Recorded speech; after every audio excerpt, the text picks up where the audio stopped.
Police in Moscow have cracked down on an opposition pro-democracy protest.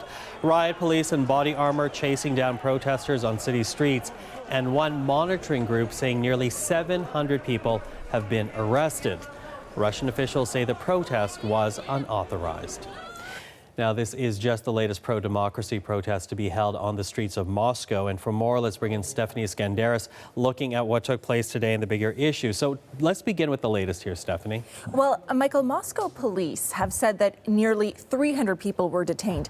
But that number could be closer to 800. That's according to this Russian organization called OVD Info that monitors political arrests. They had said nearly 700, but that number continues to grow as we keep checking. Now, we don't have any details on the charges right now or if anyone has been released. What we do know is that today's protest started near the mayor of Moscow's office, people shouting things like "Russia will be free." There are reports of police beating protesters, charging at the crowd with their batons raised, and forcing people who were detained into buses to be taken to the police station.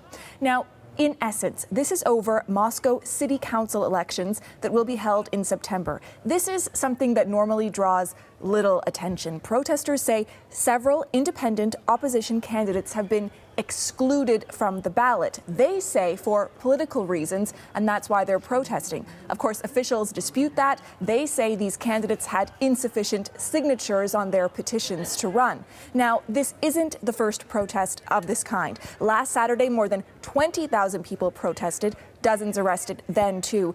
It's thought the numbers for today's protest are far fewer. About 3,500 people took part. But something to keep in mind, this time police started making arrests before the protest even began. So even before they began. Now, some of those arrested were the main opposition leaders in Russia. Tell us a bit more about that. That's right. So several of these main opposition leaders, including some of those potential candidates for city council, were arrested before this protest even started. One of them in particular, Alexei Navalny. He is Russia's most prominent opposition figure. On Wednesday, he was put in jail for 30 days, and he released a video on Instagram. In it, he takes a lighter tone. You can see him here with his wife, Yulia. But in this video that he put out on Instagram from jail, he says he came out of his home to buy flowers for Yulia's birthday and found himself detained in a police station. It's actually the second time he's been arrested this month. Let's look at the big picture here. What this all really shows is that President Vladimir Putin's popularity has dipped. There is anger over falling household incomes and living standards. His approval ratings have sunk. People aren't happy with how Moscow is being run, and clearly they're willing to make their voices heard.